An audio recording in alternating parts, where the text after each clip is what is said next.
Well, thank you, Chris. That was a really nice introduction, and thank you, Sue, as well. And it's nice to be back here at the Chamber with the chance to present on this work.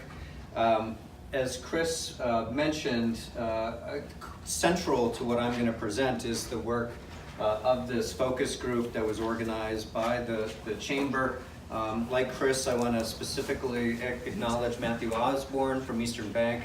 A lot of what I'm going to present today is work that either he did or I did or we talked through carefully together. So definitely want to acknowledge all those contributions and good analysis.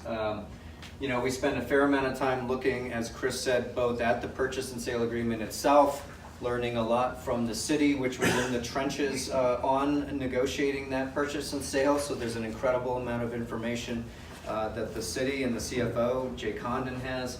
And we also did interviews and some research with the State Department of Environmental Protection, MWRA, and some industry experts. So a fair amount of work, went into what we're discussing today.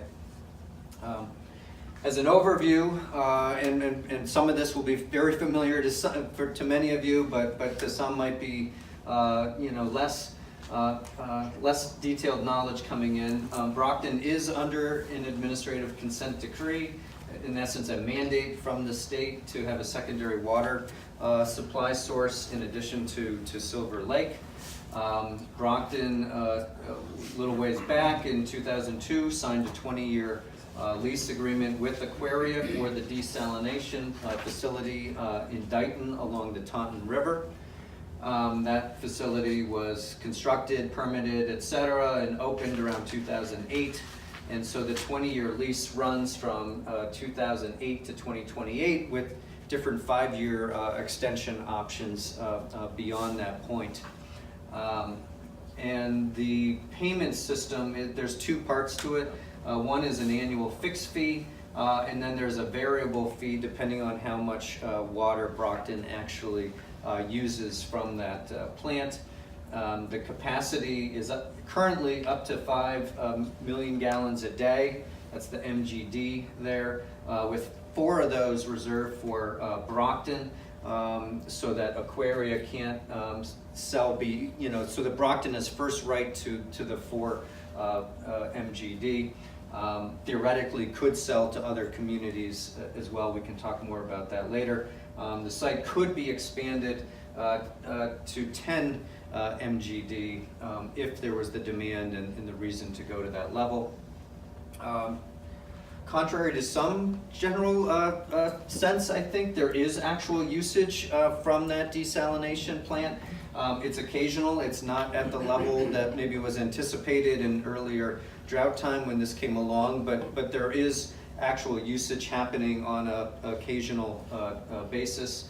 And Brockton now has the option, as Chris was explaining, to purchase the facility for $78 million. That's the amount that was put together in the purchase and sale.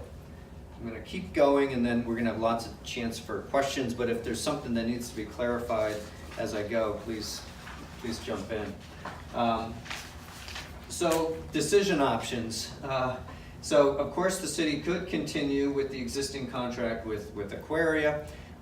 It could go ahead with the purchase that's been proposed by the city and that was recommended by the city's water commission, I believe.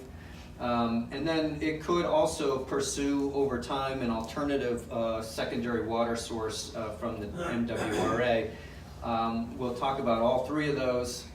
Option 3 would, just to be very clear, option 3 with MWRA would require continuing with Aquaria for the next roughly 10 years until the lease expires in 2028.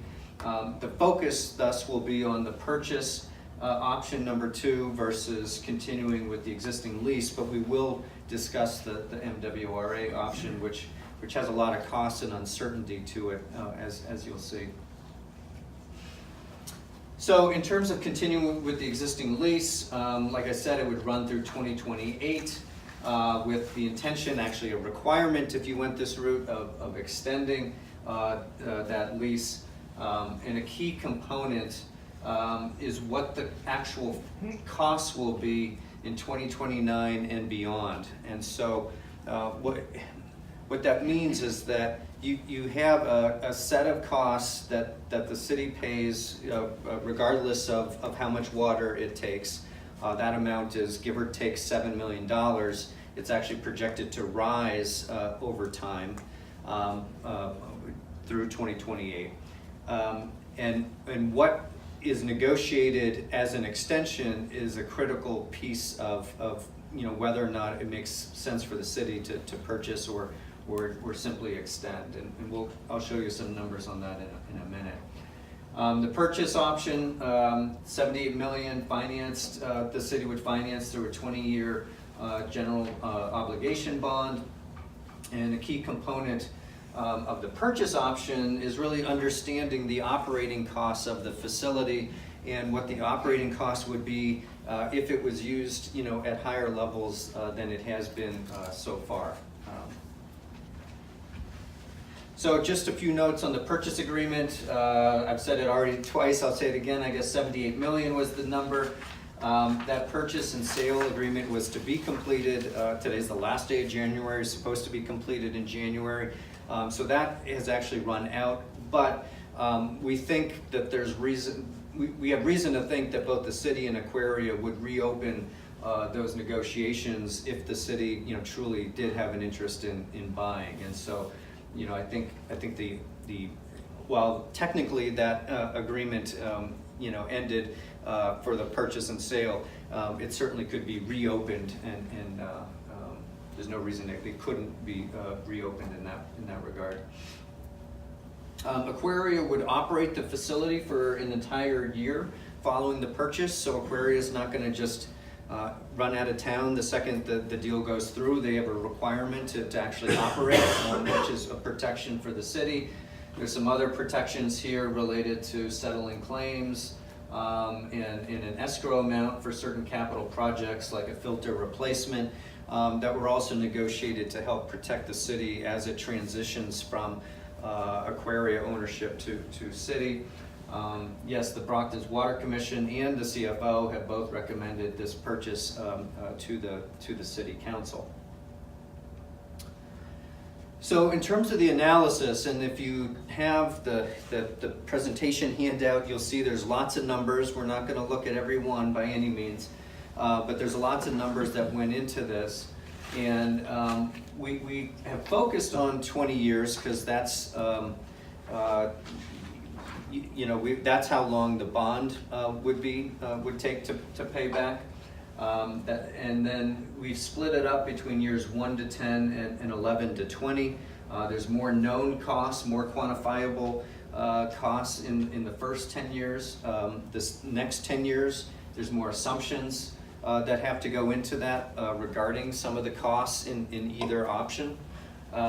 There's a lot of work that went into analyzing this and trying to come up with the best and most reasonable, assumptions by the city, by CDM Smith, by my group, by Matthew, and the focus group. And so we have built what we think is sort of a best case, or not a best case, a best guess estimate as to the different costs of these different options.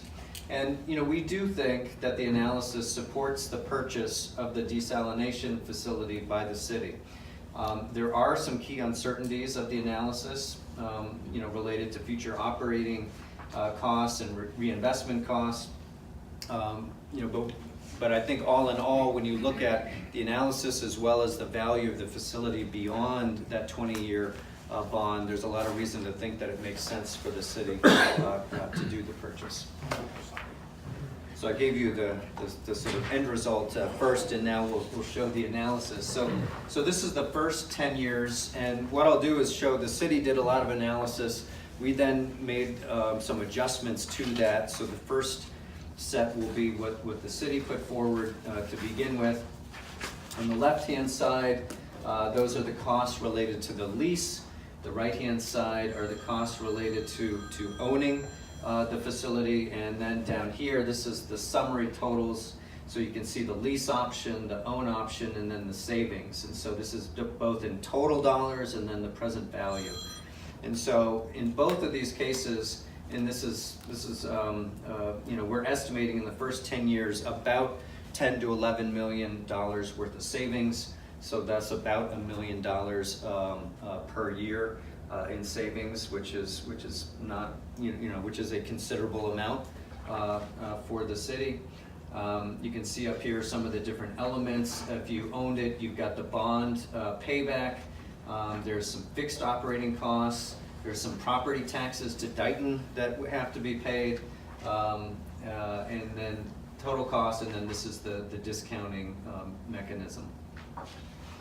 What we did is we did some adjustments to that and came up with, let's see, I want to make sure, oh yes, so that this, sorry, I forgot to say one important thing. So this first part of analysis is where if the city took zero water from the desalination plant. So sometimes, we know there hasn't been a lot of water use, not as much as anticipated.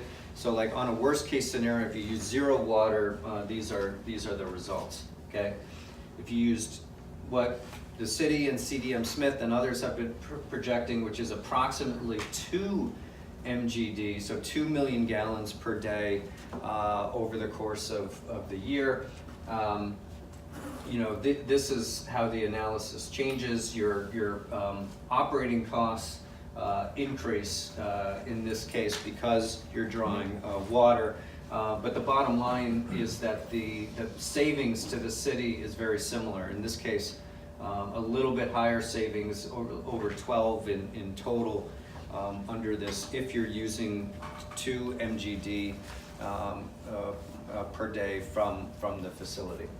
Okay, and so then the rest of the analysis is going to be focused on this 2 MGD usage from the desalination plant. And I'm going to preview some other results and say that hearing from DEP and a lot of other sort of sources, Brockton cannot continue to use Silver Lake water at the rate that it has been using without finding other water sources. So we think it's much more realistic to think of the city needing additional water, and hence this 2 MGD. Can we hold questions to the end?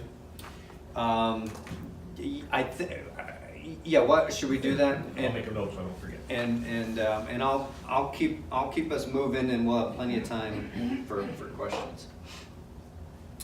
Okay.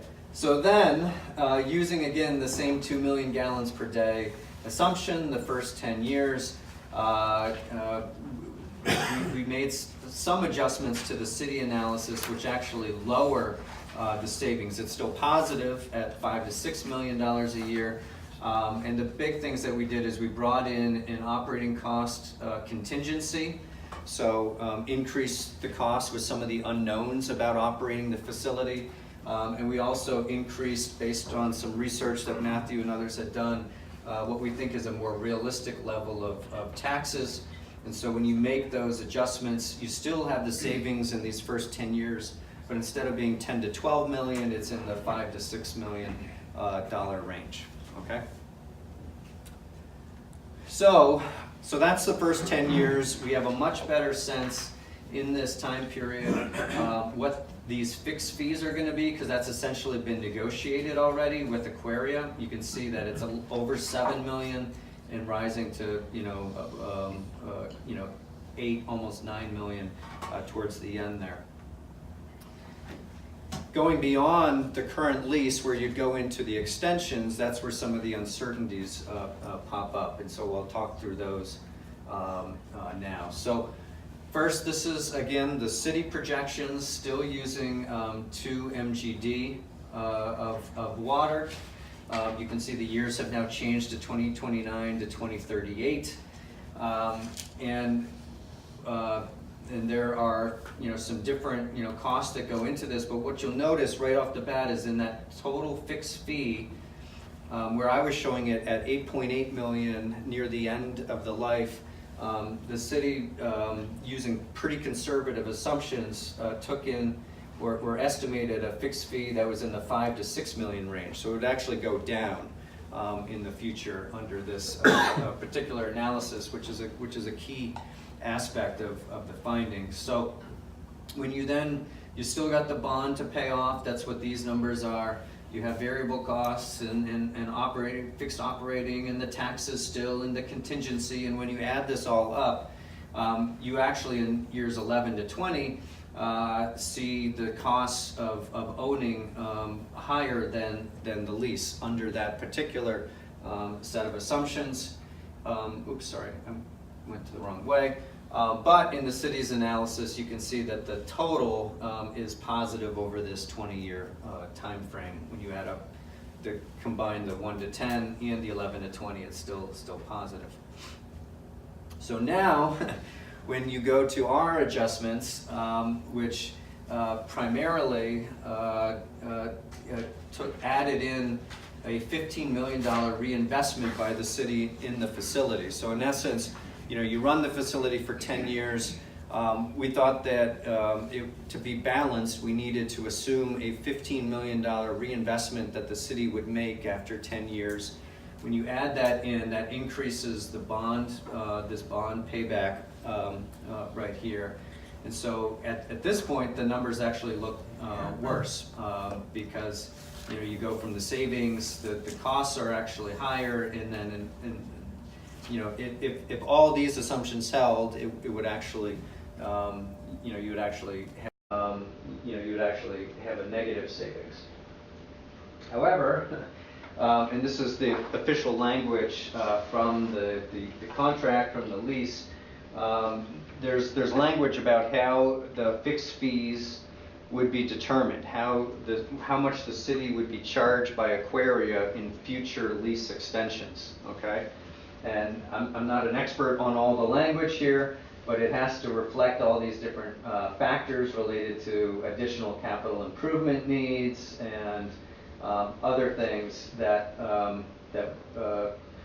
and so we have lots of reason to think that the actual costs, the fixed fee here, will be more in line with the kind of projected growth that we were seeing in years 2018 to 2028. So if you go back, sorry, I'm going to flip back and forth here just a little bit. If you look here, these are the actual total costs that the city is facing. Okay, with the 2 MGD, with the current lease. This is the current agreement. And so what we're in essence saying is, we're estimating, and this is still just a kind of a best guess, is that, all right, if the costs in this time period were 8 to 9 million, then we think, or I think anyways, I think it's reasonable to assume that your costs are not going to go down from that point. So we use a fixed fee estimate that grows slightly from 9 million, slightly over time to 10.7.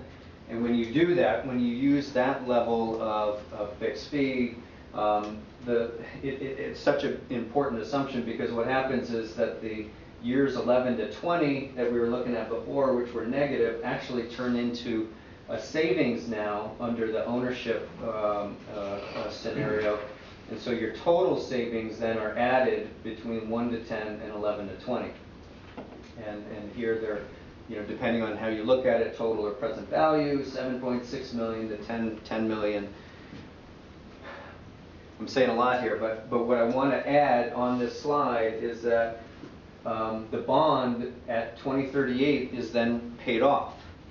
So you get through your 20 years, you pay off your bond, your asset does not disappear. You still have a desalination plant, and there's at least a couple of ways that you can think of that value beyond 2038.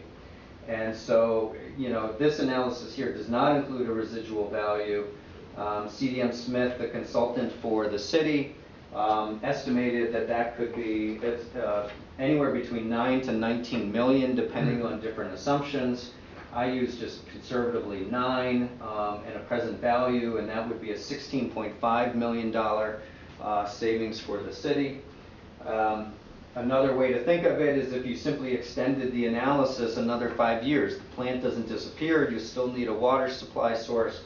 if you extend another 5 years after the bond is repaid, just going to 2043 increases the present value by about another $10 million. Okay, so getting past that bond repayment period, keeping that a useful, constructive, productive facility would have some long-term gains for the city. Okay, so I'm gonna keep pushing through, and then we'll have time for questions. So we also looked at MWRA. That was discussed in different forums. MWRA does supply water to a number of communities in the whole kind of greater Boston area.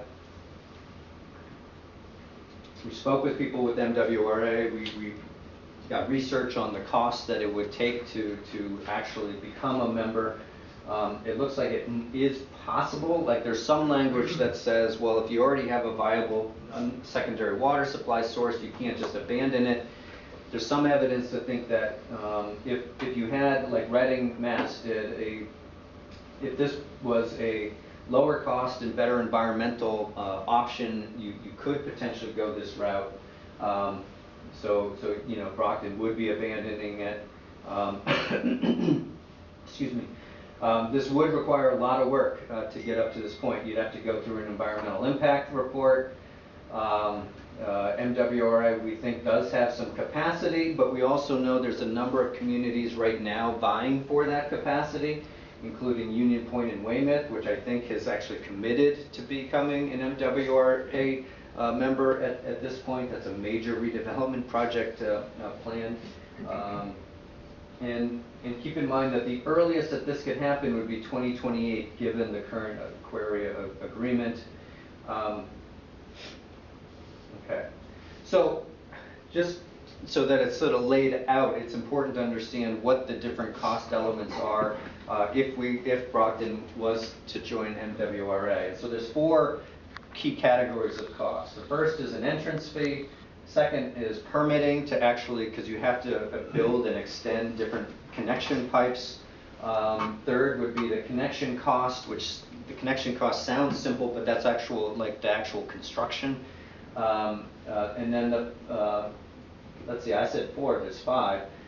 The water treatment consistency, there's a step where you'd have to ensure that the water from MWRA was consistent with the water that's already coming from Silver Lake. That's something that the desalination plant has already done, because the city already uses that water. And then the 5th would be the actual water usage charges. And so the entrance fee is $4.5 million per MGD that you use. It is a 0-interest loan paid over a number of years. The permitting costs, the city estimated those could easily be up to $11 million. That's can be quite an extensive effort nowadays to permit new infrastructure. The connection costs, MWRA provided some information about typical construction costs per mile of different kinds of pipes. I ran some numbers and have estimated, based on that, that it could easily be $50 to $60 million for the construction cost alone.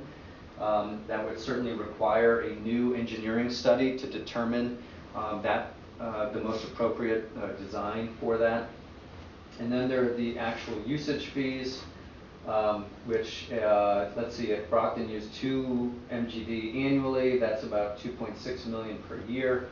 The water treatment for consistency, that's unknown, but there are costs associated with it. MWRA water is compatible with the existing Brockton water supply source. And so the total annual cost, we think, is at least $5 to $7 million, could easily be higher than that. And as I think you're probably hearing from as I walk through all these, there's a lot of uncertainties and challenges in terms of doing this. And MWRA has been willing to talk to Brockton and open to helping communities.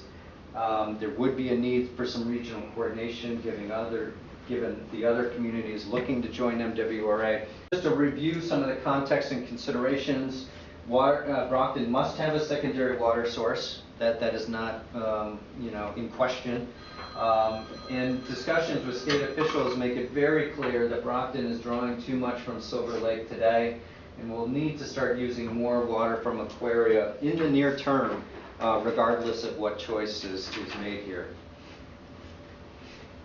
So as I said, Brockton does use water from Aquaria, but the facility has not been fully tested at sustained periods with 2 to 4 million gallons per day.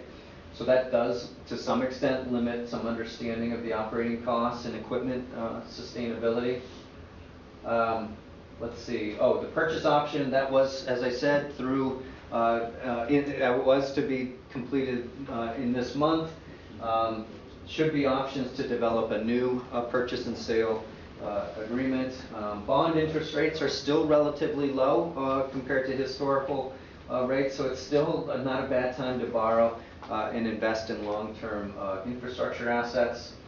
I think in terms of the findings of both, and I'm going to sort of mix the focus group in my own interpretation of things here, or combine them somehow, but I do think that the purchase, because of the cost savings and Brockton's both near-term and long-term water needs, does make sense for the city. It creates a level of certainty with controlling its own water supply source. We see savings over the next 10 years with great certainty, and certainly there's some risk beyond that. But the cost savings are much stronger once the bond is paid off. And so I think there's a lot of reasons to think that reasonable assumptions show total cost savings for the city. I think the MWRA option is too uncertain with likely costs which could easily be above the desalination purchase option. We ran through those a minute ago. This would require lots of time and money just to determine some of the feasibility, and so it's a big undertaking just to see, and a costly one, just to see if it would make sense, 10 years from now to go that route. One thought that came in through the course of the work was trying to add in the requirement of the purchase agreement for them, Aquaria, to operate the plant at a higher level, 3 to 4 MGD for a sustained period of time, which would help us better understand the costs of operating at that level and how the equipment could sort of sustain itself at that level of sustained water usage. And yes, and that is, I guess, concludes the presentation and the findings. So thank you. Thank you. Yeah, there were some commonly asked questions that we talked about. Do you want to address a couple of those and then take some from the... Sure, however you'd like to. Okay, just from the videos. Do it. Yeah. Are you taking a question? Oh, did you want me to? Yeah. Oh, so I don't have these all memorized, but that we had talked about a few of the commonly asked questions. But one of them was, I think, a bigger picture question about, the importance, of this kind of resource, for Brockton, where Brockton, sort of sits, bigger picture. Brockton obviously is one of the gateway cities in Massachusetts. I come from the western part of the state, and one of the things that Brockton has going for it that a lot of other parts of the state don't is it does have ready access to Boston. It does have a good transportation network, a transit system, and commuter rail connection right to Boston.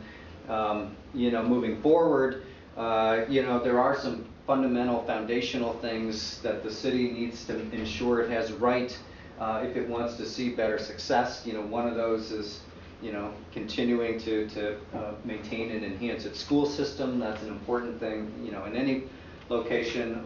But water supply is another fundamental aspect of economic development. And in this day and age, it doesn't come up that much because in Massachusetts, because most places, are okay as it relates to water. But I know in the past, it was actually a limiting factor in the city where it couldn't draw down any additional water. And so having this source, would really sort of free up, economic development to better reach its potential.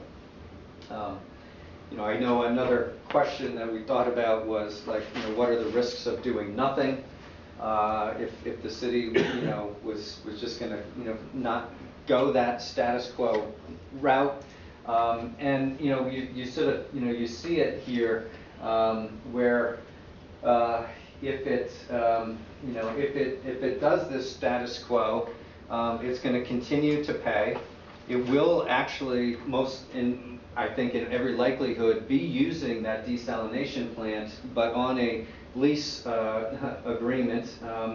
It will have a lot of risks involved in terms of negotiating future costs beyond the current agreement, and it will not have control over its secondary water supply source. And so there's, I think a lot of reasons, for the city, to have better control over its future, and to save some money, by doing so.